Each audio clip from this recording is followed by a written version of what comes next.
Hello, good evening. Welcome to the first Wednesday edition of this show since we've changed the format slightly and changed the name. So it's now called Hyped. And as it says on the screen there, you can see the show to get something excited about. What we want to do is speak to people from around the sport and hype up what they've got to get excited about, like what they're working on, what they've worked on. Meet people from around the game. So I'm taking this one as the host, but Vic and I are going to sort of alternate every other Wednesday. I think that was the plan that we discussed. So yeah, you have to put up with me for this first one, and we actually quite a good topic to talk about here. This first one, and I'll bring the guest on in a second. So the Elite Fives tournament, we've talked about that a lot. We did quite a bit of content on it as well. I've been a huge advocate of it. I think it's massive. But enough about what I think.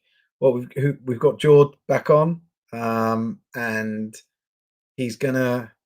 Well, we'll see what he wants to talk about. But yeah, he wants to look back at the success and maybe look forward to what there could be. So let's get him on.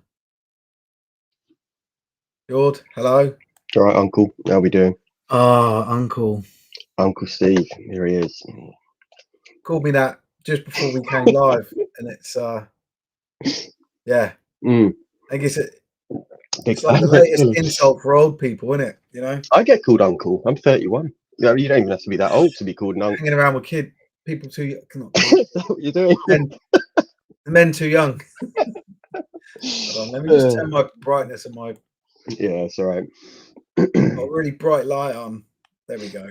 It's a little bit better. Yeah. So you're the director of sketchy events. It is. It's definitely a sketchy event. But yeah, really, I think the reason I wanted to come on today is just to have a general chat and kind of wrap up of everything that happened, what's gone on, what the sort of future plans are, because we obviously did kind of like the first show. I don't even know when this would have been, maybe 2 weeks before the event or something like that. I hopped on here and it was actually really well received. Like the views are really good. I had quite a lot of messages from people that really enjoyed actually hearing about it, especially as I feel like we talk about what's going on internally constantly. You know, we're having an hour of phone calls every day between Josh, Will and myself. So we have like a lot of set in stone plans, but we actually don't really communicate this broadly because it means someone has to sit there and make like quite a nice social media and it just takes too long. Yeah, well, I also think, you know, give yourselves a little bit of leeway here because you're new to it, right? Like, God, yeah. and I imagine the next time round, and you know, as you get better and better, or not better and better, as you solve more and more problems, and you get some of the stuff. You know, the next one you do probably won't have as many new things to set up, right? There's probably some stuff that you've got relationships in place. It's a lot easier. It's still a lot of work to get it done, and you'll find that you have time to and headspace to think about other things, right? So, you know, I consider the whole thing, you know, from my perspective, someone that unfortunately ended up not going because I had my mate's wedding the same day, which I didn't realise. From you know from the outside looking in, as I have been, you know, probably since the event, you know, itself. I've never been on the inside, but you and I have discussed stuff, haven't we? But yeah, I've seen it as quite a successful thing and a lot of positive reaction from it. And you know, I think I'd like to think that there's continued success, you know, for you guys, and like to hear about what you want to do next. But then I'd also like to think that it sort of perhaps prick the ears up a little bit of Baffa, and in terms of looking at this as a, you know, something to do more regularly and or look as a league format. And I know I talked about that before. So where do you want to start? What do you want to start talking about? I guess we can kind of just sort of like take it a little bit from the top of probably the time since we spoke last, like that week or two leading up to the event, Mm, because we had quite a lot of big plans for what we do and how we do stuff. Naturally, like they always say, if you've ever worked in events before, you have to plan for something going catastrophically wrong. You're not mm. sure what it is, but something is going to go disastrously wrong, and you have to like all go dive on it. That means you get distracted from other stuff. So like the first thing is like the jerseys that we spent weeks and weeks mocking up, toiling over the exact color palette, all of this stuff. Uh, there was a typhoon in China or something, which meant like DHL just completely fucked it. They ended up sending our parcels without tracking across like Dubai, Germany, Hong Kong. Like they just ended up all over the place. Oh shit! So they ended up in multiple locations, did they? Just all over the place. They Right. for some reason, instead of sending them all as like one package on the same plane, from wherever they were coming from to ours or like our supplier's house, they ended up just getting ping ponged all over the place. They fucked the tracking up, so we never really knew where they were.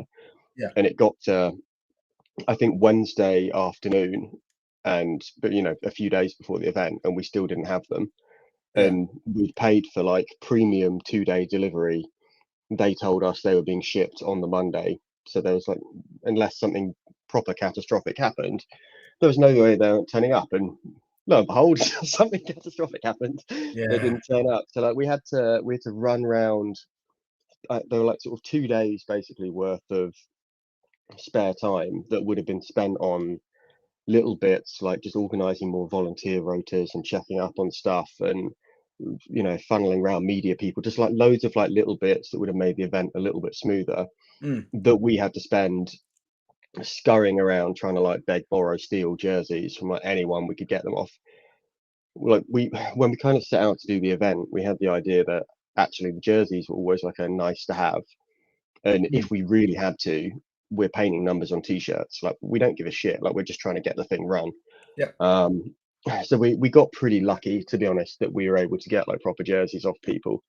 Like I think I ended up doing like a round trip of South London on the Friday, Mm. just picking up like Southern Kings, Kent Exiles. We ended up with 2 sets from like Hereford Yeah, I was going Stampede. to say Hard Hereford. Pieces. That's not South London, mate. No, it's not. It's not. We were lucky that the guy wanted to come down. Steve Hall, his name is. The guy wanted to come down anyway, Right. just to see it, and I think he had a reason to be in the area, and it like just so happened that he's the guy that would It was have good because it access to ended the up stuff we being need. really So good contrast between all the kits. well, that's the A point. purple Yeah. kit. Hmm. Well, there's one of them, right? There's only one team that I think playing purple. Hereford, the only other team I could think of maybe would have been like UCL, like the uni team. Yeah. Do they Like playing purple? I thought they were like. I it's thought they were like a whatever. mint, Fuck, like it's a minty busted. Yeah, color. it's horrible. It's grim. Mm. But either way, like we were pretty limited for choices, but we just had to go and queue up as many people as we could, Mm. and then just start driving around, picking them up, getting the sizes. So it like we ended up losing like a whole day that would have been like just a dedicated admin and tidy stuff up kind of day. So a lot of stuff was quite disorganized. But then, like as you said earlier, there's stuff now that's sorted. So like we've got them now, so it's not really a problem. Um, we had like the guy that was going to direct our, oh, you've let him in. Fucking hell. Jesus Christ. Well, did you send him the link? Because I haven't even He posted it did. yet. I He did. he did Is it send let me me the straight link. in? Hello, Will. Nice to meet you. I've not Uh, actually ever met you, but yeah, nice to meet you. Never sober. Once or twice when I was hammered on a sideline on a Sunday after a game. What? You and I have met? Yeah, when you were streaming Hots. Ah, gotcha. I do get Mm-hmm. Mm-hmm. I do get a lot of people coming up to me on game days when I'm doing the live streaming, so I Heckling don't you. always remember everyone. Apologies. Mm. But, Oh, it's all right. No nice harm to meet done. you again Pleasure. with your clothes on. There you go. That's a fair assessment. Yeah. So Will, just quickly introduce yourself. Why are you? Yeah, What, I'm what are you part of doing? the E5 teams. I noticed that Jord has titled himself as the director of sketchy events. Yeah. I guess that would make me the director of dodgy business dealings. Yeah. Yeah. Business. Or small-sided games nonsense. Yeah. Yeah, have been part of the hilariously wild ride, which has taken us from a slightly drunken idea to spinning up a new form of football for basically what was the term we were throwing around? Pro Bowl. Sort of, yeah, kind of like a Pro Bowl. I think it's sort of what it's turned out to be, where it's like a bit more fun and we're just getting sort of like the best players around. But yeah, so I did ping him the link. I didn't realise he just got let straight in. To be honest, Yeah, I it thought does. he'd Yeah, actually, just phoned I up. was- He's just turned up. I was also pleasantly surprised by that. That's good. Good to see you both drinking as well. Yeah, Obviously- this will do that to you. Yeah. Mm. Been driven to drink. No, it's good. I mean, we've been I'm just we've been quite through the interested in blender. hearing, like, what was the? So obviously you had this issue with the, the jerseys, and you were able to get over that, and that took up. But I think, when you said, "Oh, we had these 2 days where we weren't going to do much," I think that's really good planning. That you even thought to leave those 2 days open. Like that, as much as that's a headache, right? But you almost like plan for the like you worked in a rain week, like, and I think that's actually, kudos to you guys for doing that, because obviously, you did have quite a large problem to solve, and it did take, hours of driving and a lot of phone calls and a lot of that was conversations, I can imagine.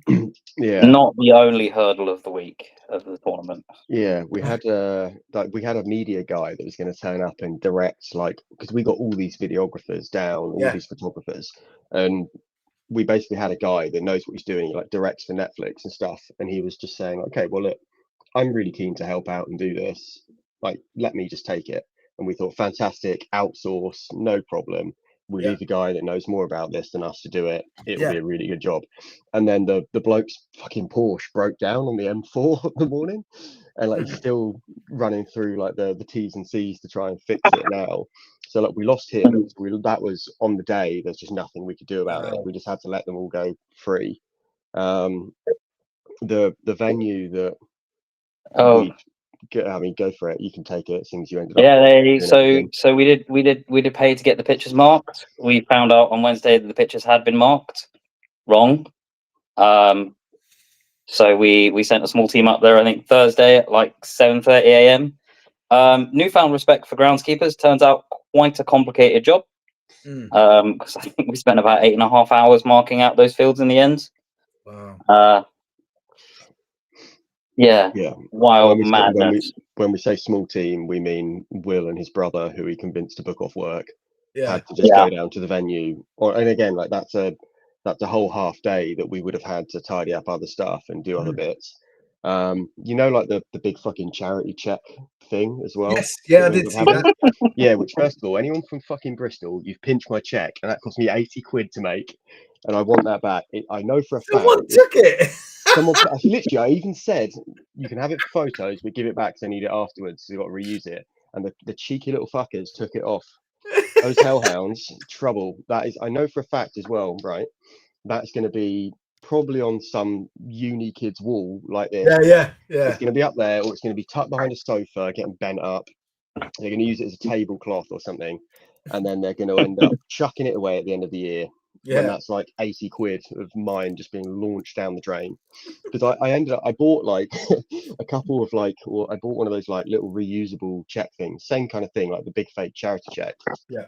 Have a look on maybe Tuesday or Thursday, and was like, where is this? Because it was meant to be here start of the week, over a week ago. They've changed the delivery date that, again, Amazon Prime meant to be like 1-2 days to the next Monday. So I was like, right. So on Friday, when we decided that this thing definitely wasn't coming, and I'd spoken to the postal service, blah blah blah, we had to go and get that charity check that was used in the photos made to order, printed within 2 hours. So we actually had to like design it on fucking Canva or whatever the hell the software the guy used, then go down to some very very sketchy print shop that was like 50% phone store in Croydon, get them to do it on the spot. It cost me 80 quid. So it's like, again, running around doing all these jerseys. Then we had that. Then we found out that the lines on the pictures had obviously been painted completely wrong. So we had to do that. Media guy, we lost him. He's not dead. He's alive, but he didn't make it. We'd actually like planned to fence off the whole venue as well with a rope. Right. And we get there on the day and they just hadn't done it. So then like I hadn't even been out really to the pitches by the time I get down there, running around to like check everyone in and do that stuff. But it meant we lost like all sense of crowd control and stuff like that as well. So there was like one pitch, and you'll probably see it from like the photos and stuff like that. There's one pitch which was the one that was slightly closer to the clubhouse that was loaded all day. Loads of people in there. They were like in the channels between the two pitches and stuff like that. Yeah. All the cameras, all the attention. But then the other pitch like was barren in comparison. Like we had really, really good football being played on both sides. And in fact, like the game that ended up being like the semi-final was a 1-point game between the Royals, which is kind of like a lot of the old GB guys from sort of like Midlands and Manchester, a couple of Bristol heads as well. Them versus the team that was sort of like mainly London Warriors based, like Jamal's team and a couple of other ELF guys bolted in, like Terrell and had Jai Jackson. That was a 1-point game for the semis, and like hardly anyone saw it, just because the way like the venue had been laid out, we lost the ability to like bowl them around both pitches. So like little, dude, like just little things like that. Just we were meant to have like a food van on the actual pitch, and like that didn't. They didn't show up. Apparently. Even like the bar was bloody miles away. Like the bar is far away there, isn't it? Well, no, we had a bar on the field. It was just halfway, as opposed to being next to the pitches, which is what we were sort of expecting when we were having discussion. They stuck it in the middle because that's as far as they felt. They didn't want to drag it over the football pitches. So they just stuck it like halfway up, which meant you still have to walk back halfway. Still. I suspect they still did a killing though, from how exhausted all the staff looked at the end of the day. Yeah, oh, definitely. So it's like loads of stuff like that happened. We had somebody decided to park in front of like the one exit you're not allowed to park in front of. I know what you mean. So, and look, I mean, I feel like that happens at every bloody event with a shared car park. Someone parks in front of an emergency gate or something. But suddenly, while we're trying to sort out like all this chaos, we had like a few volunteers and stuff not turning up. So I'm like frantically rewriting the schedule whilst like, oh mate, it's that morning was fucking tough. Up until about 12:30, I like barely had a moment to like have a drink, go for a like do anything. It would just be like I'd turn around, someone would ask something, turn back the other way, someone would ask something, just throwing random volunteers at the jobs we had to do because we were missing a few people, which meant like the schedule, the rota was just gone instantly with no time to fix it. So yeah, man, it was fucking tough. Really, really tough. I'll be honest. I knew it wouldn't be like the world's cleanest thing, and that's why we put so many hours into trying to get everything right. But even then, it just wasn't enough. Like trying to pull off something with this many people when there's just 3 of you that are in like really focused roles that are much more invested. It's nowhere near enough people. It was seriously hard work, dude. I mean, it's funny. I didn't ask you what went wrong, right? And that's all you fucking talked about so far. No. And I'm glad you did, because I was going to ask, what did go, like I actually thought that might be something you guys wouldn't want to talk about. So it's interesting. We're like, I think we've definitely learned some lessons. It as a success, like but overall, like contextually, what's happened here is a good fucking thing, right? Yeah. So like this is the thing. So despite all of this like chaos of a million things going wrong and like that morning being absolute hell, we also made a big mistake. We had Josh and Will reffing the first 2 games of the day.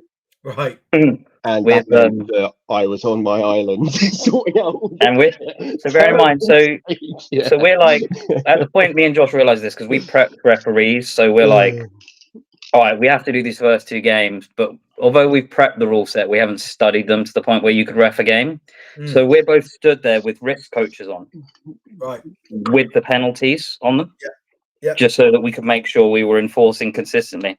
So you catch moments where I've seen a picture of Josh where he's literally like all the refs around him and he's just like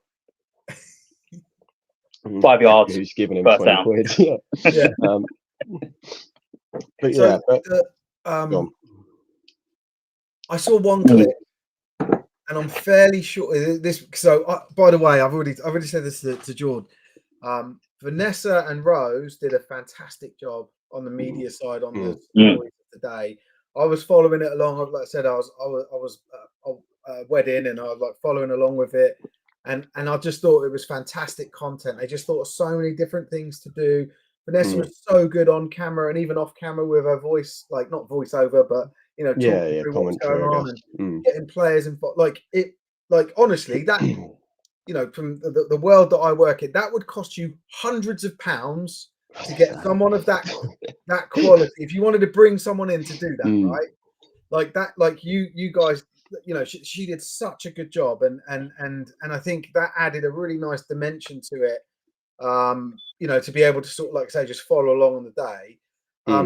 But yeah, so on one of those clips, I saw, and I believe that the referee was Tom, who's one of our commentators at Sport Tank. And he made a fucking call where this guy made a great catch and he called it an incomplete pass. Oh, the between the legs now, one. Am I wrong in saying that because I think I've seen it twice. I think I saw it once, when it was like shared live on the story. And then I think someone else shared it in stories and I saw it again, I don't know, a day later. Both times it looked like a really bad call. We all seem to know what I'm talking about. I'm gonna do something that I think we as a community in British American football would actually like to see more of. We have studied the tape from this event pretty intensely. We definitely got some calls wrong. And we need to take that away from and learn from it. We've had some pretty fierce discussions about whether we might want to change any rule sets, how we might want to change them to make them easier to officiate. We had one decision which, that game probably, it might have it should have gone to overtime debatably upon seeing the tape. I understand how we made the decision we made, and I'm pretty happy with the process we followed. But seeing the tape, I think we probably got that one wrong. Yeah. And that does happen. Newfound respect for BAFA officials. It's a lot easier to tell from the tape that you've ballsed it up than it is in real time. Of course. I think that's a good point to make, actually. But yeah, I don't think that like from what I saw, obviously you don't see every single thing that happens. I don't think there was any sort of discourse towards general refereeing that day, and I think people understand that there are going to be missed calls and stuff, right? Like you're not always, but yeah, hearing what you're saying there, Will, like we need to review this stuff and actually think about do we need to change the rules and align it and stuff. So I think you guys are having the right approach about it. But can you answer my question? Did he get that wrong? Oh, okay. Here we go. A catch, Will. So I know that I definitely got one wrong, and I'm going to own. I think the tape says catch. What I have learned is that it is a bit harder to make that call in real time. Tom knows his stuff, man. Like I commentated with him. The guy knows football really well. He's an offensive coordinator, so Yeah, I need to actually message him. He's probably watching this and fuming, and he'll probably message me. But I want to ask him, what did you see in that call? And does he watch it back and think, yeah, I got that wrong? You know what? That would actually be quite a good perspective to get because he refed a lot of games for us. Let's see if we can get him in. Yeah. He's a good ask guy. him live. I don't want to catch any flack for this. Yeah, so did you guys get a lot of I don't know, like gratitude and thanks from people actually on the day as well? Like from participants and spectators alike. Like was there a lot of I'm hoping there was a lot of sort of pats on the back for you guys for putting on a great event. Yeah. Go. So I was going to say the reaction, like I think we had an idea of what this would be, and it ended up being not quite what we thought it'd be. Yeah. But the reaction was overwhelmingly positive. Possibly, I think more so than I imagined, because I was a bit worried that, like, okay, we're pulling these ref crews together. We might get some stuff wrong. We probably did. This is a cash prize tournament. That's new. Things could get hot. In a couple of instances, they did. We had at least one. We had one real fight / crash out on the pitch, and we had a couple of phantom fights where it looked like they were fighting, and then once we got in closer, it turned out actually they knew each other quite well, and they were basically just dancing and doing Dragon Ball Z moves for the cameras. Right. And but yeah, overall, like really, really positive vibe on the day. Like even it seemed like even the dudes who didn't win the games they wanted to had a good time doing it, which is pretty awesome. So, regarding the feedback, was there anything that was fed back to you that surprised you, like in a positive way, like, you know, a perspective that perhaps you hadn't thought of? Yeah, actually. So we did being the data nerd that I am in my day-to-day job, I did send out a proper feedback survey that kind of said like, God, Ash Bailey, the one and only, the most clippable. He's even got the bloody highlight. The photo was even him doing a hurdle in the tournament. Unreal. Josh just come on and said, Tom said he saw the ball hit the floor. That's why I gave the ruling. Cool. Yeah. Tell it to the judge, Tom. Tell it to Absolutely. the fucking judge. I've WhatsApped him. Anyway, yeah, sorry, go on, yeah. Fuck knows what we're talking about. Yeah, what was anything, the feedback. something that was surprising in terms of the feedback that you got? So perhaps didn't really think about. We asked quite a few key questions, right? And some of these were around pitch size, medical cover, game length, max roster size, value for money. Trying to think off the top of my head, Will. We did have like an open feedback thing. Would you do it again? Would you do it again? Total games as well. Like, did you game length, squad size, enough games? So we had 3 divisional games, and those guys then went into like a final, just one straight final. So a maximum of 4 games, but the vast majority played 3. That was pretty unanimously agreed. That was like just right. There was a couple of maniacs that wanted more games divisional, which I think is fucking crazy, because pretty much every team said the squad size was either just about right or we needed more. Like nobody wanted really fewer players, like higher. I think the immediate change we're going to make is push it up by 2 to 4 players. Oh, really? Because people, I'm in like all the group chats, because that's kind of how we managed the squads. It's like a corners dropped out. Oh, I've got one. Here you go. Do you like this guy? So I get like quite a direct tap in. Everybody's fucked, like big time. Like they across the board, they reckon that 2 O linemen wasn't enough, and actually they needed a third, right? Which is pretty interesting. And we didn't have a shortage of O linemen either. Like I think of all the players in the tournament that played it, the O line actually getting to run offensive plays that aren't block or pass pro, you know, like catching the ball, taking out. No, I was going to ask about that actually. It was one of my questions. Was like, they were they worked into play schemes and stuff? Oh yeah, I mean the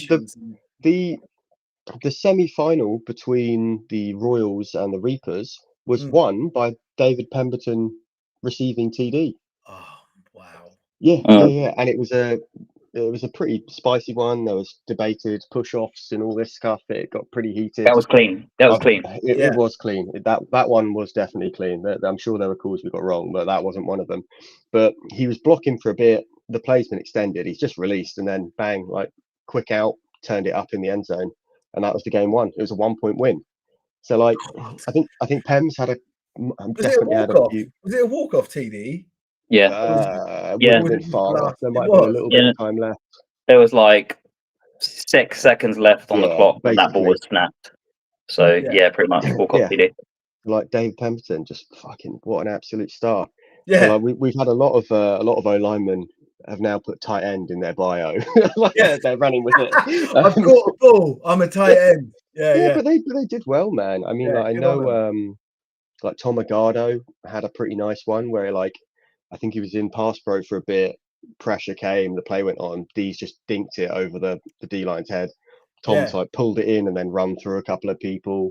That was very funny because I was refereeing from some of the side he caught it. So as he turns around the corner, his eyes are just like like saucers. Brilliant. My moment. This is my big lineman moment. A lot ran through that linebacker as well. Yeah, I'm pretty sure I saw Keanu Ebanks take a couple as well. Like, but it's not that I know fives really. Like I've kind of just been sold the magic of it by Will and Josh, but apparently it's a really legit tactic. I think they call it like a center leak or something like that. Is the play or flip? Is it center flip? Yeah, there's a really common play which is a little bit broken, which is actually getting that center to just kind of delayed release. I used to do that as a running back. If I see someone coming through that was a bit slow, I'd avoid them and turn around and get the QB under pressure to try and pass it. But that's it, right? Like it's a hot route. It's a hot route. It's like you make up your own screen, you know. But that's it. But So yeah.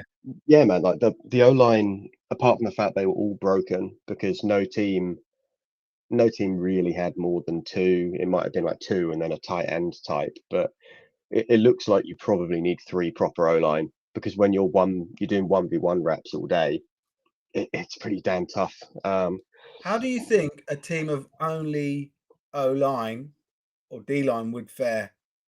You'd struggle for speed. There's some real fast dudes. So you think they get scored on more than they score? So it was really interesting. So because we gave like the GMs effectively had the ability to pull dudes in the way they thought and build a team the way they thought would win, we saw like massive variance in how the teams were structured. So we saw there was at least one or two teams that were just small and fast as fuck. And then I think like the Reapers were just huge. It was just an O-line. Huge. They went for size and power. Yeah. And like overall pretty balanced. I think the Reapers kind of bashed that team in a little bit towards the end of that game and ran away with it a little bit. But you probably need a mix of size and speed. I think that's what we saw. Overall. Yeah. I think the squads that were more balanced and could bolt people in and out did better. And I think this is another reason that we kind of need to up the squad size numbers, because if we want this to be properly competitive, I think first of all, every team does actually need a defensive coach, because most of them just turned up and tried to play cover zero all day. So I think a couple of extra players, it might be 2, it might be 4, and we'll get on to like what the next tournament will look like in a bit, I think.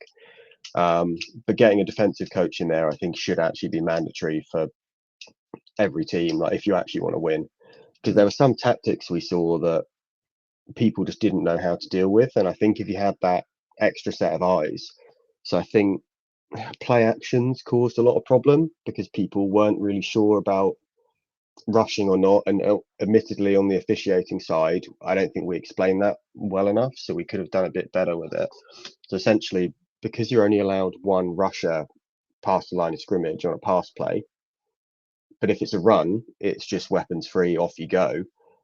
The moment a play action happens, if he mimics a handoff, you're good to go. And that got a little bit confused as like, has he mimicked a handoff? Has he not? Because the run, a little bit tricky, because sometimes like, if the running back lines up directly behind in like a shotgun snap, for example, the moment a QB turns around, whether it's a high ball or a low ball, it could be a play. Yeah, and the ball's in front of you. I would say that is simulation.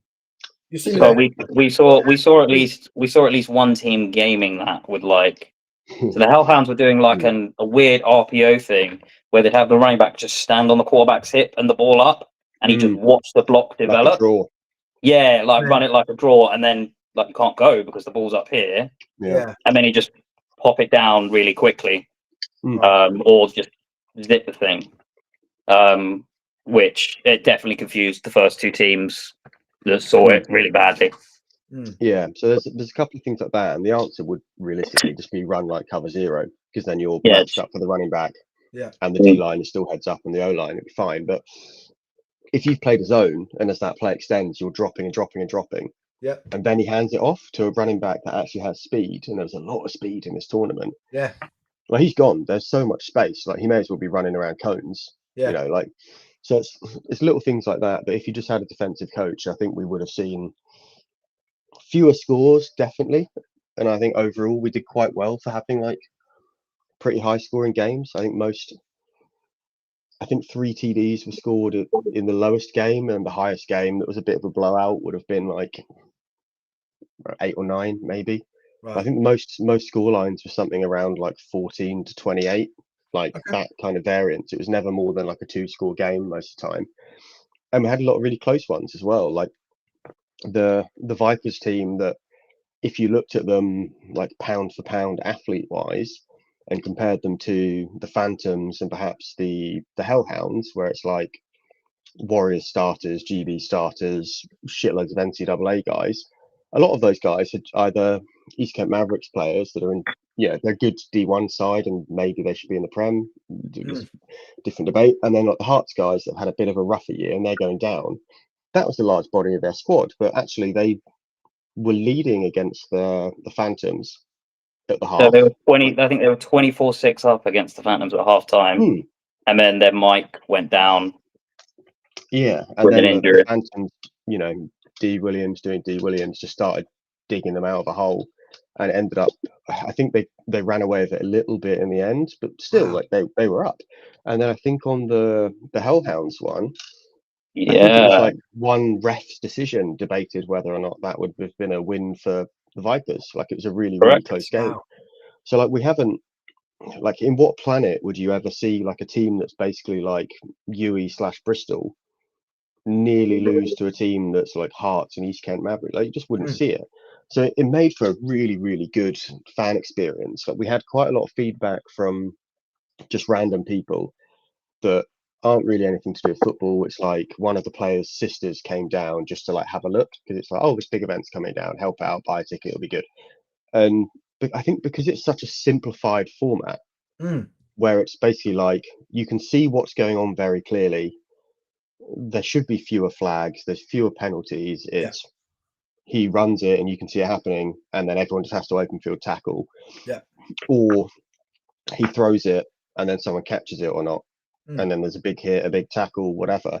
It's so easy to like understand as a casual fan. You know, we're not having like suddenly there's pulling guards and you don't end up with like back-to-back drives where it's just 3 and out.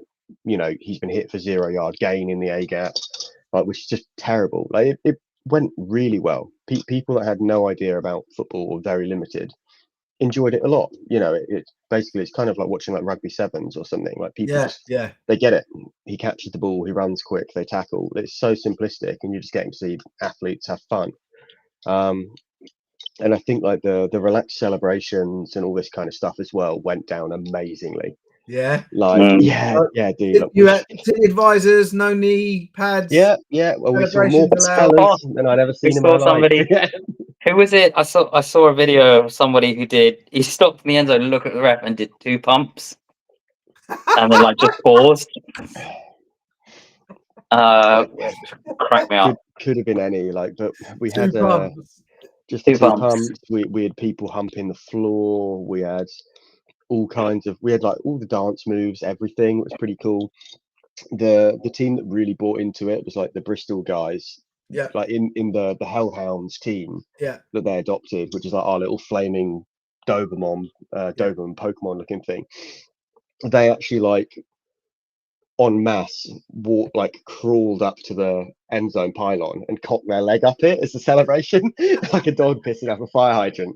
Like it's fucking like so many people got so into it, and just had like a lot of fun. And it's a weird thing, like even though it's like a cash tournament and everyone wants to win a few quid, it didn't stop like the Bristol guys of a long break having a few pints in the bar while they were just sat around doing nothing.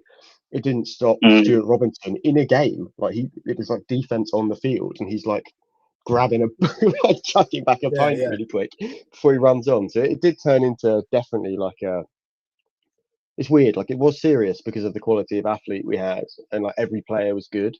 Yeah. But then on the same time, people were just pissing around and acting like big kids, uni students, whatever you want to compare them to.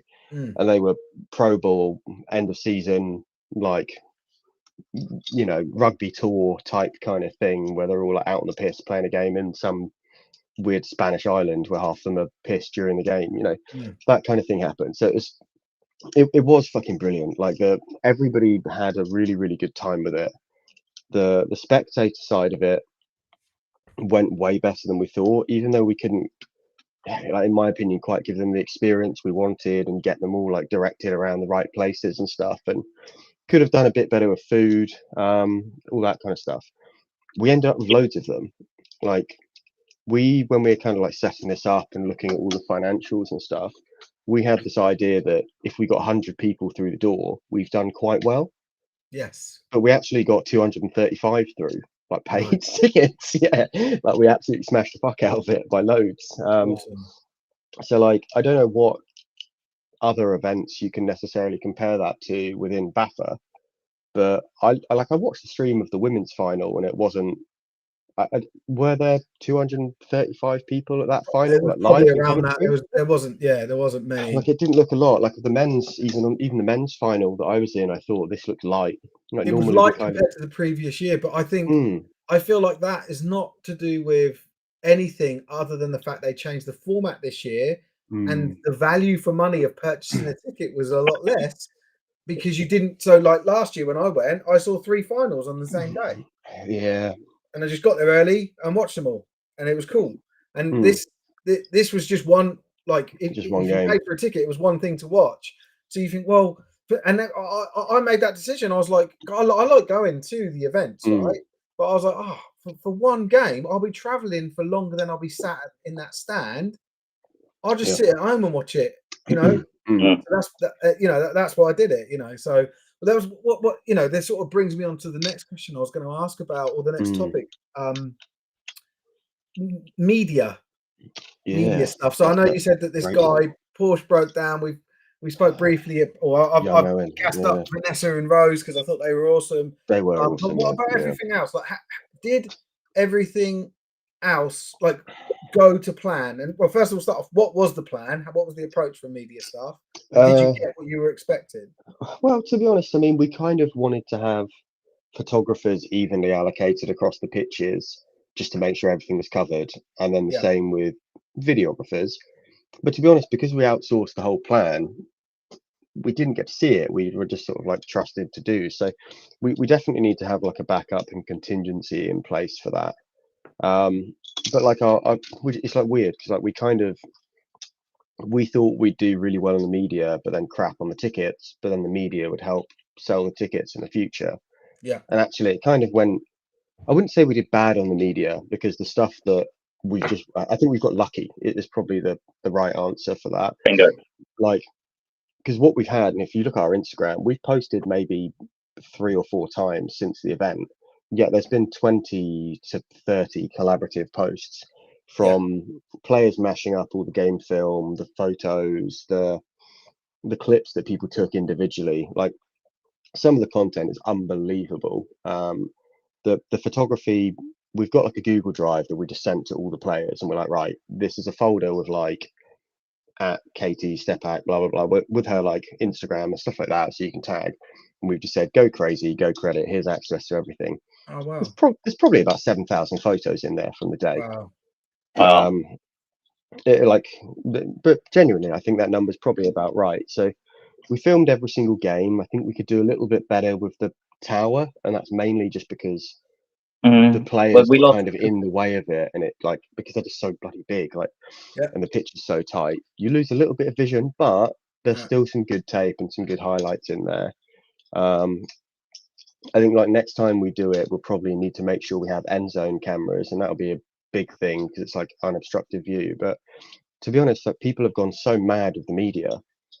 Like, I almost think we could have run this thing without any like cash prize, anything. And if we just said like there's going to be 8 photographers per pitch, people would be like, yes, I'm in. Like, take my money, let's go. Like, people have absolutely loved it, and some of the shots have been so good, so good. So do you ever? Because I obviously I've seen a lot of the content that was put out, but one thing that I don't know, if I was to be critical of it, please do. It was that there's nothing long form available. Like, so everything is loads of clips and it's really good because it's all highlight reels and the best stuff. But there's nowhere that I can get a feel for what it's like to watch the scheme, and you know, like how is what I don't know what are 4th down conversions like, you know, and not that I would take stats watching it, but I'd get an idea of the flow of the game. So I mean, we've got the tower tape, which is I mean, you know, the tower they have at Hearts. So a dude up the tower all day, one camera facing each field. Which I don't know if there'd be I'd probably define a difference between coaching tape and like media quality tape. Absolutely. We have really good. When I'm live streaming, I get coaches messaging me saying, "Can you zoom out?" And no, I can't. No. I'm filming for entertainment, not for scout. Yeah, so we've ended up with really good coaching tape, like full field in view, a little bit obstructed because you can see there's fans and players around of every single game. Yeah. I think that's really informed some of the conversations about what we'd maybe like to do differently next time. I mean, we've made all of that tape available to everybody who played, but there's no reason we couldn't make it publicly available. Yeah. Well, that's not what I'm not pushing for that. I was just saying. Oh no, as I, my critical eye watching it from a media perspective back, like I think that's fair. I get to see some plays and celebrations and some good stuff, but I don't get to see any flow. And like that's actually why I don't like watching Red Zone. Same. I like to watch full game. I'd rather watch one game, see what they're doing in between. When the play clock starts, what who's doing what? Because I find that interesting. But then I don't think there's many people like me out there, or me and Jordan out there that look for that sort of stuff. But I would find that really valuable, and so I think that's something that I'm not saying, oh, you should release that content. I'm saying maybe for the next time, that's something that you consider is like having, cameras that are filming for more entertainment, or even a live stream that people pay to access, all of that sort of stuff. So I think that's a good segue for kind of what the next event is going to look like.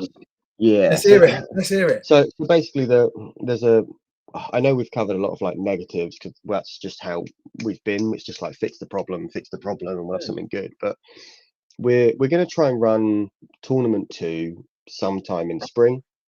Okay. We want this. It's got to be like comfortably before the first BAFA game. Sometime in Feb, start of March. I was going to say late March you could probably get away with, but it also depends on when they release the fixtures, because they do sometimes shift the weeks. It does, but I would also note that we had an alarmingly low injury rate. Which is so like we have like the official stats from like St. John's and stuff, but outside of like a few tweaked muscles and the usual bent back finger, no major problem. Whereas I thought people would be getting bent up left, right, and centre. Yeah. So I we think had a single serious injury. No, on a whole day of hot, cold tournament ball. It's pretty crazy. So I actually think we could run this close to the season, or if we really wanted in season, we wouldn't. But like it was a pretty safe form of football, to be honest. Like it surprised me, because I guess the theory we've had is like linemen aren't being lobbed over the back of each other's legs and stuff, and that's where you get like the really. So it's a good point. It's interesting. You've got like that the classic roll up the back of the legs, tearing ankles to pieces. Exactly, lineman. So you get to catch TDs in game-winning situations, and your ACL isn't going to get blown out. What are you doing? Save your knees and your ankles. Wasting your time. Just play fives. But anyway, so what we're actually going to do, like, it will help the media side as well. We want to go and do a spring kind of version. In future, we might try and run this in like December or something, but we need time to plan. We need to see if the format works. So we're going to look at sometime in Feb or early March for our date. We're looking at venues right now. We're cracking on with it. Because of the time of year, we think it's pretty damn unlikely that we're going to get people really want to play outside. Like, I think that's an immediate problem, where if it's unlucky with the weather, where it's either pissing it down, it's freezing cold, whatever it may be, we're asking people to stand there from first game at 10:30, you get soaked through all the way to the final game, which is going to finish at like 5 to 6. It's not going to happen, and spectators are going to fucking hate it as well. So we're trying to get an indoor dome.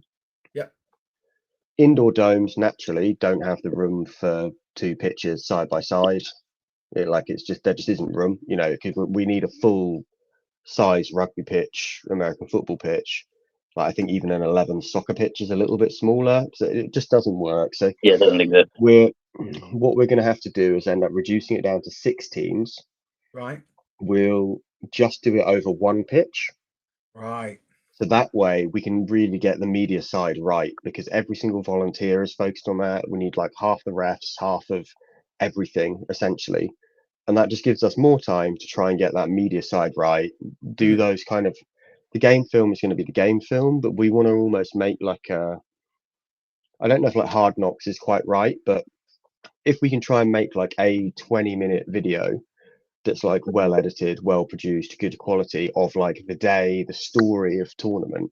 Yeah. That's what we're actually going to try and get out of the next one. So like Yeah, that's a we've great seen idea. there's a lot of really good videographers and stuff around. We're going to end up having to get like a host or something like that, you know, or a couple of them. You know, we'll leave Vanessa. like a. Well, the thing is, she was so good on the live stuff. I don't want to fuck with it. Yeah, yeah, that's sorted. Leave her with that. No, Yeah. that's it. Like she was so good. Like we gained 200 followers on the day. Wow. And it's just, like the views we had on our content and stories on the day was 380,000 views Nice. in total, which is mental, right? And that's just her and Rose, I guess, as a partnership. So like, I don't really want to fuck with that. No. But we'll reduce it down to like the 6 teams, smaller format, where the pitch size will keep the same. People loved it. Because we're in a dome, though, there's a chance that we end up only going one way. Yeah. And we're still exploring the venues. We don't know if we're gonna have to get to this, but like it's possible that we end up having to chop off one of the end zones to make it fit, because then suddenly we save 10 yards plus the runoff, right? And then we just make sure, and then we make sure the offense is always going the same direction.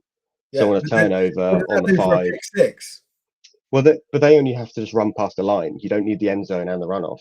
Right. You see what I mean? So it's only the they're only thing not diving into the end zone to catch something, are they? No, they're running into it.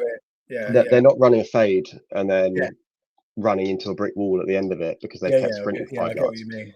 So that's a potential thing, but then that also, we actually think we quite like that for the format going forwards, because then you set up like say you had like some bleachers, right, like seats at a venue that people sit in, or a single stand, which is the kind of venue that we can afford. It's our size. We can actually get all the action happening, like the end zone where the stands are. So then the fan experience is suddenly a lot better, right? Because all the action happens down there, they're not moving.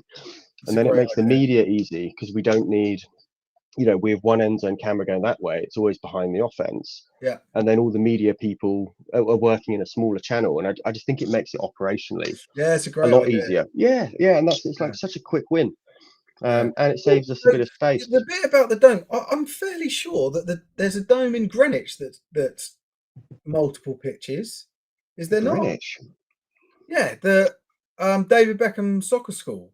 Oh, no, that's not Greenwich. That's somewhere else. But I think that's shut down. But I've looked at it. I did have a Google, but either way, anyone that is either watching live or going to watch this back later, if you've got a dome you like, please send it my way, because it's not an easy thing to solve. Yes, please.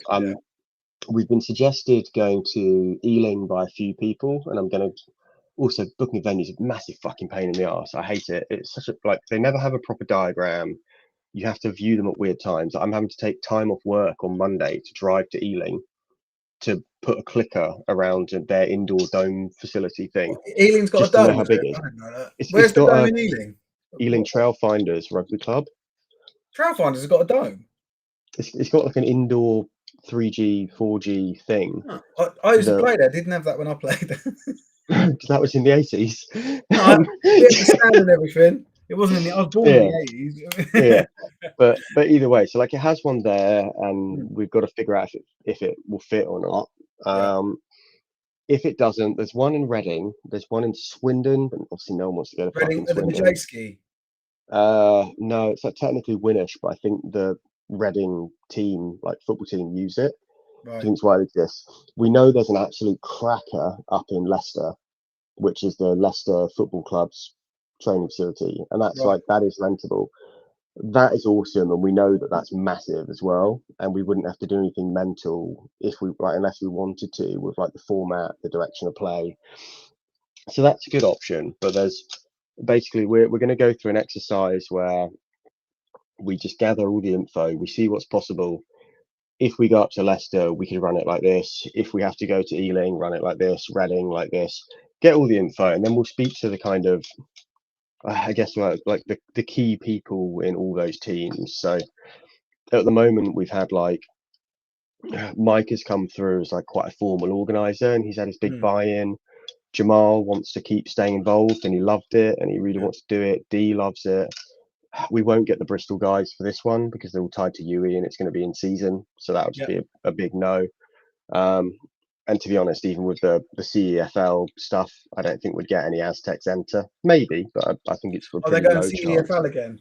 I assume so. Yeah, I I assume see why they wouldn't. Yeah, it's a good point. But then, like, we Vipers didn't and have. Storm both wanted back in as well.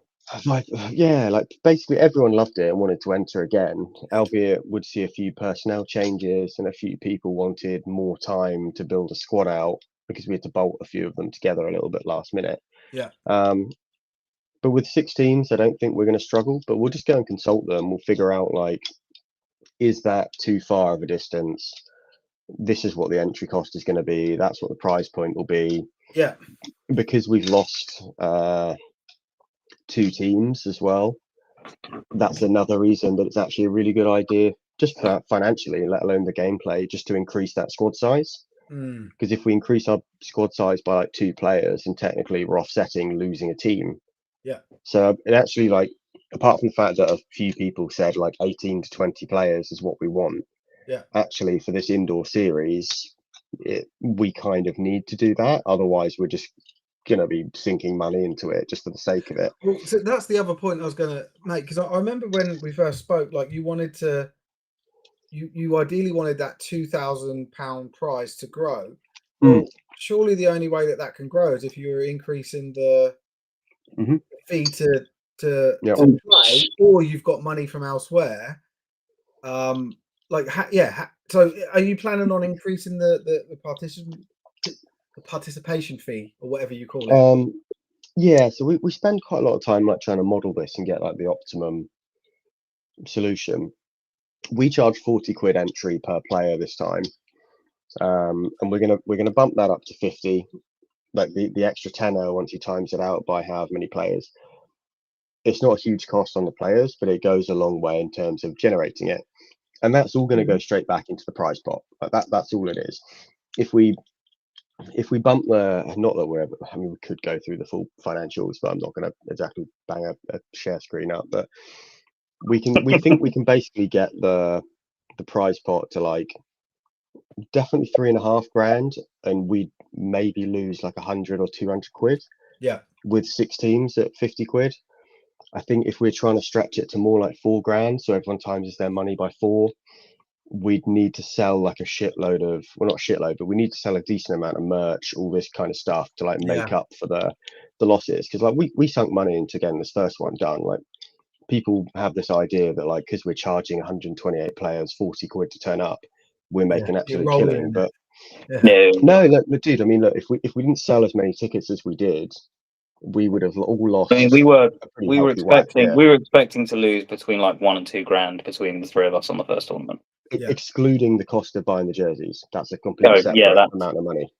So just on running the event, venue, refs, physios, ambulances, whatever else went into that, we were like quite happy that if we lose £1 grand for the pilot, we're okay with that.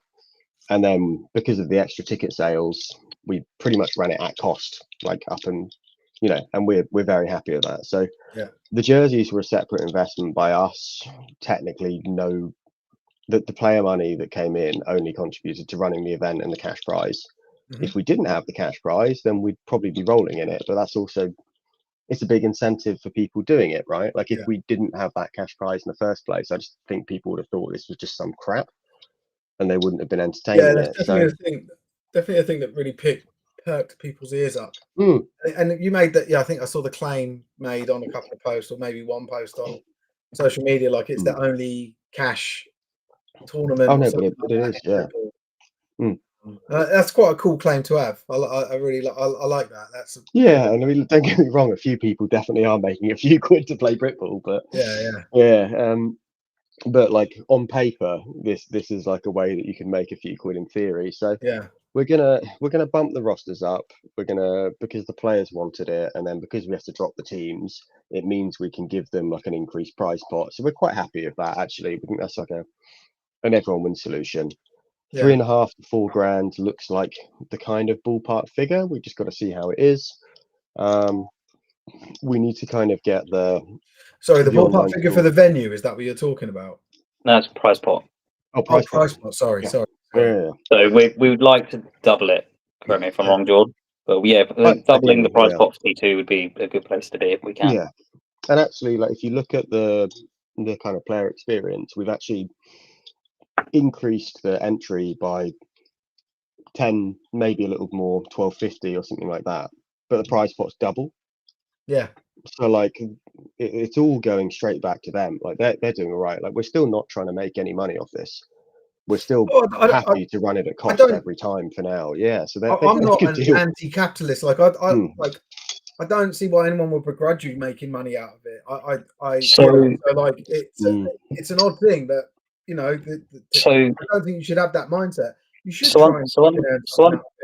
So on that front, I think there's probably a lot more value for us and the community if we are working to build a product and a format that people outside of our community want to watch and find entertaining, and like the media's tight, non-football fans who aren't clued up can watch it.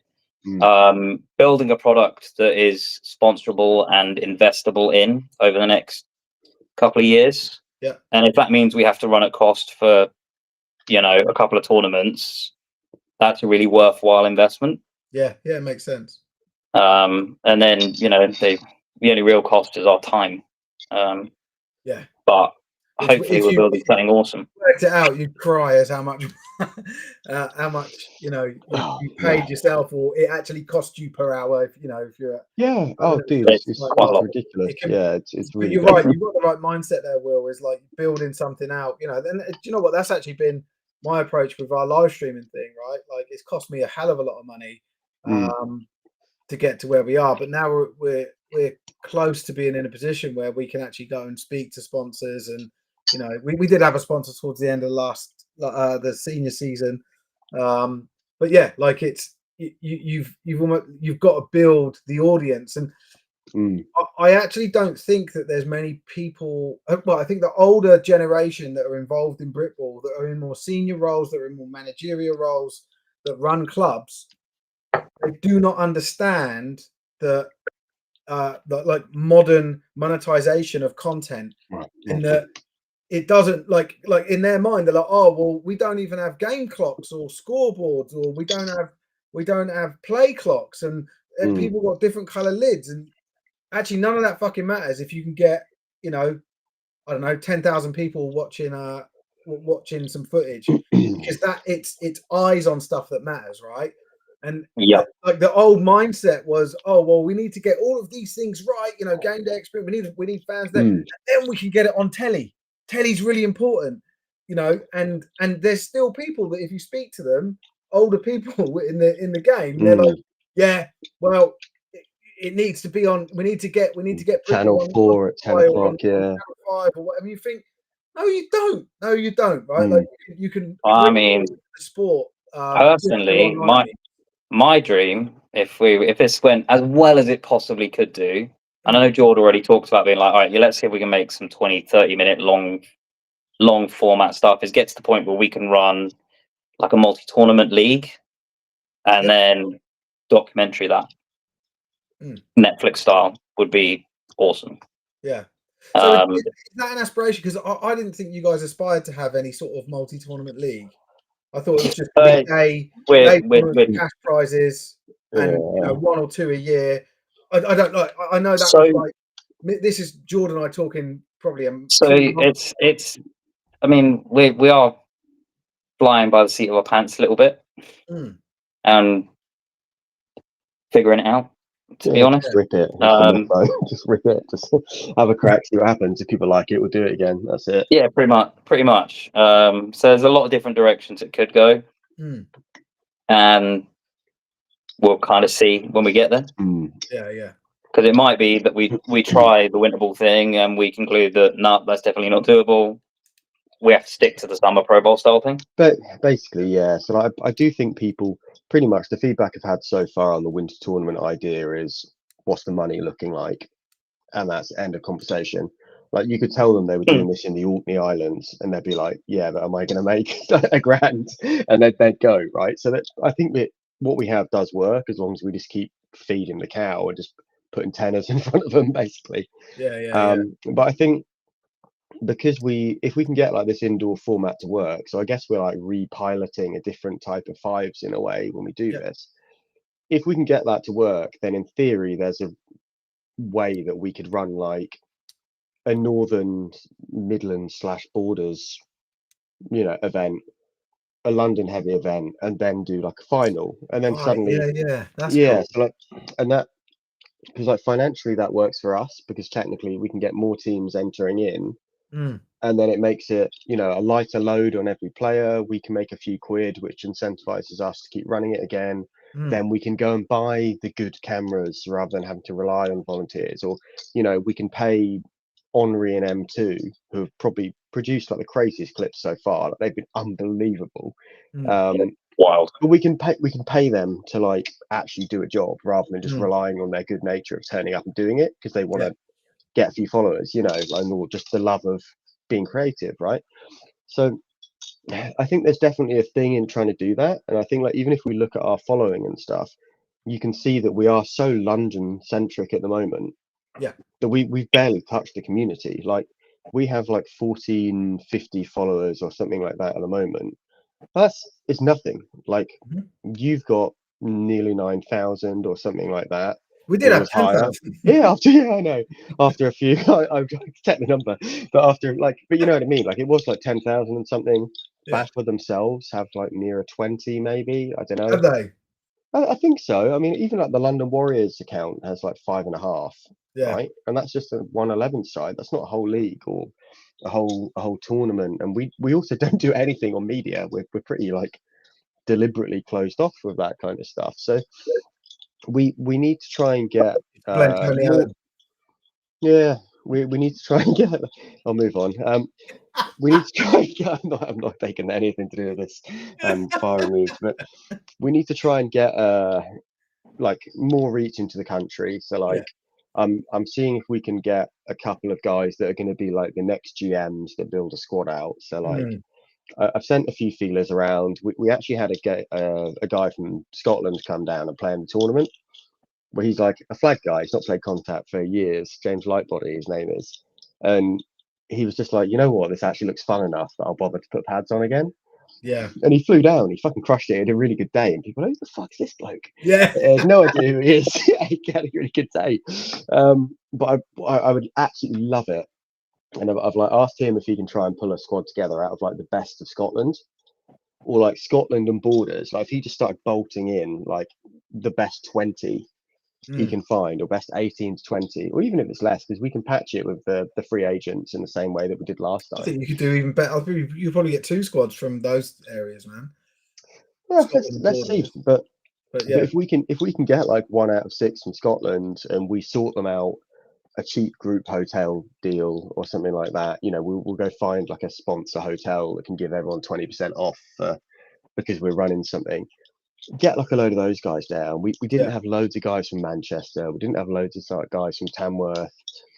Like we wouldn't have had a single bloke from Newcastle, for example. Not a single one the from North East. Liverpool. There's about 4 teams that are concentrated up there. Oh, not including unis actually.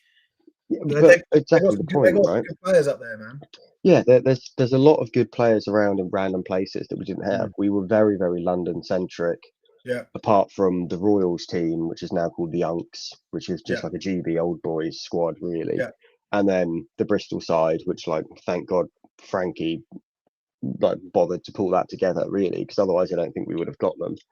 And you know, they ended up winning it, so everything's gone well for them. But I think there's still like so much untapped potential, and especially like we had a lot of players that nobody had ever heard of, that I hadn't heard of until they've messaged or they've put in an application, that crushed it and had an unbelievable day. And now people are like, who the fuck is this bloke? Like, some of the players going up against like some of the best dudes in the country and some of the ELF talent, and you're like, oh my good gosh, who the hell is this? Yeah, who the hell is this? There was one guy who I think was under 9. He's still under 19 eligible.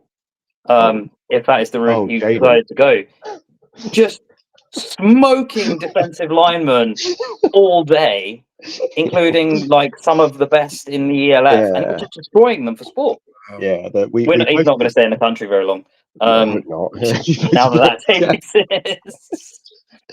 Yeah, we had like there was a clip we posted of this guy that had flown over from Amsterdam or Germany with Jaden, like this O lineman, where he's technically like he must I assume he's 19 or he's just turned 20, which is why he's GB under 19s eligible.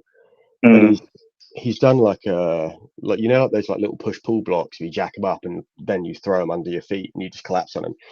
He's done that on a D lineman that flew over that is like he's in the top 5 for all-time sacks in the ELF. Like a serious geezer, like a serious geezer. He push pulled him on the ground. Yeah. The clip's on Instagram. I'll send it to you later. Wow. Did he dive on his back? No, he was nice. He was kind. Missed opportunity. Yeah, but it might have been one of the later games. He was probably fine at that point. Didn't want to get back up. He's happy to get through it. Yeah. Yeah, but you know, we had like guys like that people like maybe wouldn't know who he is, and he was like doing absolute bits. We had like I think I posted it up saying like sleeper pick of the tournament or something like that. Like Reece Parfitt at tight end for Coventry. I think he's had like a couple years out of the game or a year out of the game or something. He turned up late because he had an assessment for the police force that morning. Literally just as soon as he was done, just got in the car, headed down. He was like maybe half an hour late. I think he had like 4 TDs on the day, including like Reapers and Royals, like multiple one-handed catches. Like the guy absolutely smashed it. It's like he probably would have like if the Hellhounds didn't win it, and maybe that Aslan, the D lineman that Jaden threw on the floor because he was ridiculous. If like those guys, he was like probably the tournament MVP. Like it's fucking unreal. No, so yeah, like I tagged him and I tagged like Tamworth and Jason Scott in it earlier and said like just throw this guy the ball. Like because we played Tamworth earlier in the year in the semis and I didn't even know this guy was there until I spoke to him at the end. Yeah. So like they're not they either don't realise how good he is or maybe I don't know, maybe the scheme just doesn't work. I don't know, but throw him the fucking ball. Just nurturing him a bit too much, you know. But just for those watching, I've popped up a drop-in link. Also, we'll open up for questions from the audience now. If anyone wants to, but sorry, I just wanted to make that announcement. But yeah, so what else? I suppose is there anything else that you that you wanted to highlight or share about the experience, or even about what you're planning to do next, or an action that you want people to take? I mean, to be honest, it's all player driven. Like if you want something that's a bit more interesting than the same BAFA season, where you're probably going to see the same 3 to 4 teams win the Prem every year. And if you happen to play for a team in the middle of nowhere, you're just never going to win anything because you're just unlucky. You have to buy into something like this because this is where you get the stardom. You might get to play with better players or a better QB, or you know, you have to buy into it. Really, we've been really fortunate that all the players were really passionate about what they're doing, and it seemed they're like really thankful, wanted more of it, and it's reflected by the spectators. But at the end of the day, like the players are the products. If we don't have players signing up, if we don't have them going out of their way to turn up with a mate, you know, like, oh, we don't have a full team, but we both really want to play. Like, can you find us a team? If you don't try, we have nothing, like absolutely nothing. So to be honest, it's just that. Just buy in, have a crack, get the applications in. It might be a little bit tough if you've not got tape to support it, because to be honest, a lot of people just applied with like, I'm a baller. Right, okay, well, says who? Like you. Yeah. And we did. That's a quote. I'm not even joking. Yeah, and he's like, I haven't got any tape because I'm at uni. And I'm like, right, well, that then like, who's gonna take a chance? And you know, like you got no chance. But yeah, come apply. If you've got a little bit of tape and people don't know who you are, just lob a minute together of just like plays of you doing stuff, so we know you actually are safe to play the sport. Yeah. Or provide a reference, and then we're all good. Otherwise, buy some t-shirts and hats, because I'd like to not keep spending money on this. To be honest, buy some E5's hats. Going on the shop soon. What have you guys got an online store? Have you for that? Getting there. Coming. Yeah, getting there. I did see a lot of people with E5 merch Oh, those were we bought some for the volunteers. So thank you. Right. I think that just went on a personal credit card in the end. But yeah, it doesn't work without the community. So obviously to all the players who like took a massive gamble on something brand new, and to all of the people who contributed to getting that day run. Like, thank you. Can't wait to see. Can't wait to do it again. And is there anything else that you're willing to share? I don't want to sort of. I don't want secrets shared here. But like, what does the future hold? I know more tournaments, but is there anything else that you're looking to go into, monetize? How are you going to, like, what are your aspirations of growth, if there are any? So I guess it's a few things. Like, it would be fantastic, right, to go out to Europe and have more people flying over or flying in. But basically, until we get a sponsor or we can start making catastrophic amounts of money through tickets or online streams or something, we're just going to immediately get fucked by the margin. So we're not just going to run it in France for the sake of it, because we're just going to eat like $2,000 worth of costs that comes out of our bank accounts. So I think what we need to establish for the future, and we're always just piloting stuff because we're a new company, right? We need to go and figure out if this indoor version works or not. If the indoor version works, then we'll look at, can we run maybe 2 a year, before Christmas, after Christmas, whatever it may be. Maybe our little leagues. Yeah, maybe the regional idea I think is quite good, because then we're not forcing people to travel. It lets more players enter as well, because it's 12 teams instead of 6. So I like that, and then we'll see a bit of movement of like, oh, well, that team got absolutely rinsed, but those 3 were unreal. Let's try and get them in. And then, like, you might see, like, maybe not trades, but you'll see a few players drop out of a roster or two, and those guys get a little chance to win a bit of money, which would be fun. I think the uni idea that people have asked for a lot, I do really like the idea of doing like a uni Pro Bowl. Right. Okay. So like we've talked about it, and 5s or an 11s? Are you just no, talking about 5s? Fuck 11s. Fives. Yeah, still your 5 11s. format, but for the best of uni ball? Yeah. Well, but this is, I think it's really good because like, with 5s, you take out a lot of the schematics, and like people loved the idea of like that North versus South game, right? That uni always did. But the issue is you're bolting like 100 players across 2 teams that then have to learn a brand new scheme on like 4 camps, and the standard of football is just dog shit, and it's not the athlete's there's fault. always the case about all-star games. It's just not enough time. It's just pointless. So whereas this, you go like, you run a go, you run a slant, you chip release, and go beat athletes. Basically, just let the best players rip it happen. Like backyard football when I was a kid. Well, in the back of your hand, like this, you go. We did have teams doing that. What they want to do. But, there were teams exactly stuff that. Up in the huddle. And like, I think we've debated this a lot, because we basically had this conversation over the past week or so. Are we going to run the indoor league, or are we going to try and get the uni version lifted? Because we don't have time to do both, because they're in a similar time frame, and we're just, it's better to do one properly than fuck up 2 of them, right? Just for the sake of it. So we do want to do a uni one eventually. I think the way to do it is probably because the Prem finals are always going to be loaded with like the 15 NCAA players that have gone to both Nottingham and UE. It's a bit pointless to have them in it to a degree. Right, okay. Well, no, because like it's a cash prize tournament. To be fair, maybe we don't even do it with a cash prize. Maybe we just let them run and have fun with it and make it a bit of a festival. But I think actually the way to do it is to do it actually like the Pro Bowl, where we slide it in a week before like the Bucks big Wednesday or whatever it is, so that everybody else that's in football and maybe has been knocked out, they still have something fun at the end of the season. And that's kind of what we did with this summer version we just ran in September. It's like, it was end of the season, after everything, people could just have a laugh, have a few beers, really easy to ticket. The weather's decent, so we know we could go back to that 2-pitch format, because it'll be like end of March, April. It should be fine. And then we have to figure out the venue, and I don't know if universities are going to be a massive pain in the arse for hosting it, and maybe they won't like the cash prize, but we'll figure it out. Like we just find the solution, you get it done. Yeah. But I think that would absolutely bang. I think that would be so fun. Like, you see some of the events that uni teams are able to put on, and like Birmingham Lions doing their explosion thing, right?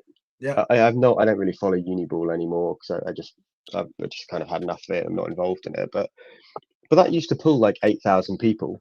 Explosion. It was big. It was the biggest event in Britball for like a decade, and I think if we can make this like well marketed, well televised product like that, where the format's really easy to understand for the casual fans, Yeah. we get all the food trucks, the beer vans, the whatever, and it just turns into like some almost like a uni freshers event where there's just like contact sport being played. Yeah. We get the audio, the speakers, the music going, like we get people down to like outdoor dance floor. Yeah. But we get like the uni cheer team to do stuff all day. Like, that'd be fucking awesome. Like, to be honest, we could probably do the same thing. Like, way too big for our boots immediately, but go bolt down like 8 different cheer teams and put on a halftime competition for like a performance, and then give them a prize as well. Like, something like that. Like, why not? Like, you could turn it into like such a good day, like proper festival at uni.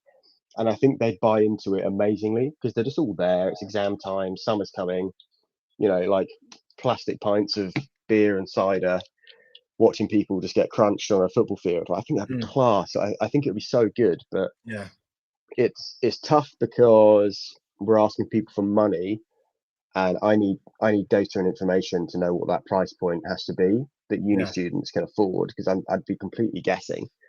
I think we still do want to try and work with our existing customer base, where we think we can pretty much plug more or less the same squads in again, because they were great. Like the buy-in was brilliant. We'll involve them in shaping the rules and stuff a bit. So I don't want to fuck with it and just go get a brand new customer base immediately, because we're kind of starting from scratch. So I think we need a little bit more practice just to get it right with what we have before we try and move into like a new market, if that makes sense. But I can kind of see the future being the 2 divisional tournaments, like North/Midlands, London, basically feeding into the final. I think like that would be like 3 days that we can do indoor.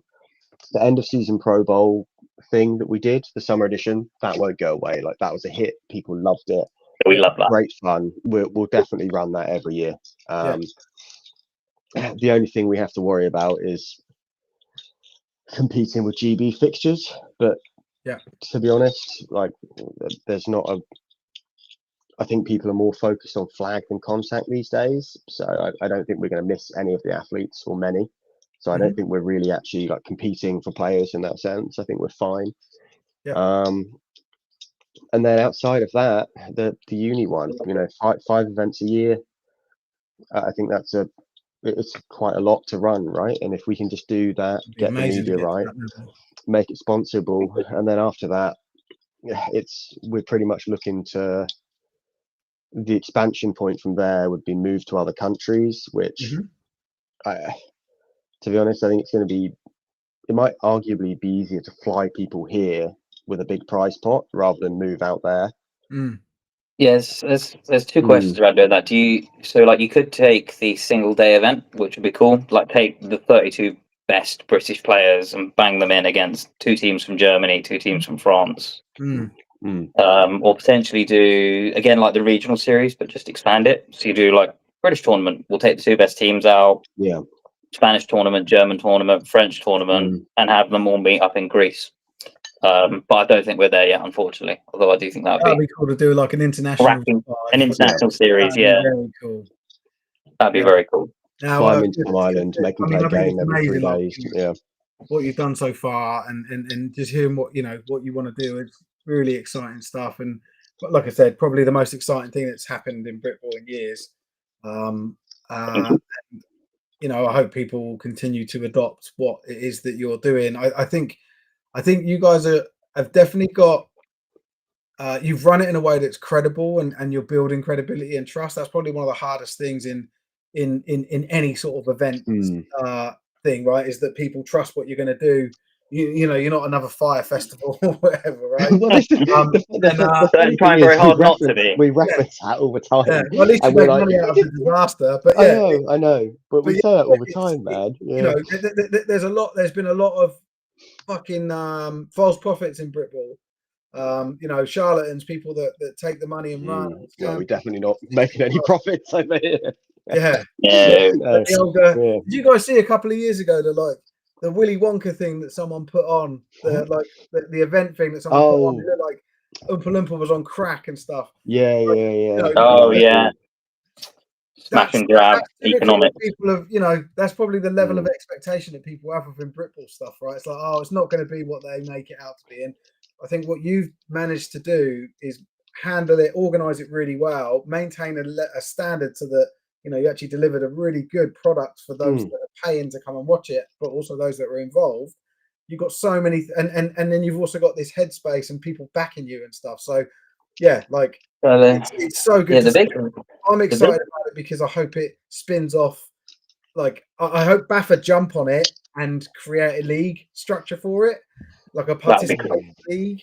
That'd be really cool. It's Yeah. such an easy to engage with football format. But yeah, the biggest problem on at least my plate on the day was I don't think I actually got to watch a full game. So I was so excited to just go watch all of the tower tape. So yeah, we can get to the point where eventually we can actually just turn up to these events and enjoy them. Yeah, that's when you know that's when we know we've made it. Yeah, you're winning. Yeah, that's tell you that won't I think happen. it'll take a while to get there. It's gonna take a while. But no, you will get there. You guys, will get there, and like, you know, I'm excited to see what you do, and obviously happy to do this sort of stuff and do whatever we can to help push what you're doing, because I think it's the best thing in Britball at the moment. Thank you. That's huge. Yeah, I mean, look, like things like this are really useful because it does just give us a chance to actually like just talk to people. I know people haven't really dialed in, but it's a chance for us just to have a chat, talk to people about who the hell we are, what we're doing, why we're doing it. But I guess the tricky thing is, like, once you've got something that works, which arguably we do have, I know we have to repeat it, how to then actually scale it is a different, a completely different gravy, right? So I've just been sent like a message by like a guy that was going to help us with potential sponsorship already. Weirdly, we actually have like one of our players used to do look after like sponsorship relations for the Hamilton Tiger Cats, which is very random. That's David Zillion's old team. Yeah. So we'll definitely have jersey over here somewhere. Oh, you've got a David one. Yeah, I've got David. Yeah, I'm gonna go and get it. I don't get many opportunities to show it off. That is, I mean, fair enough. No, I love it, but that's awesome. I might be able to find you. You're rummaging through 5,000 boxes in the background. Jersey collection.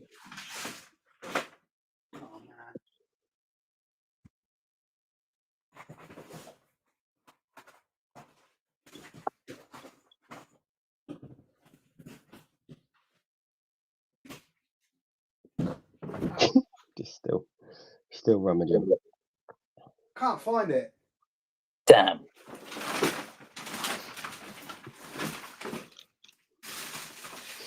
What fantastic viewing this is making. Yeah.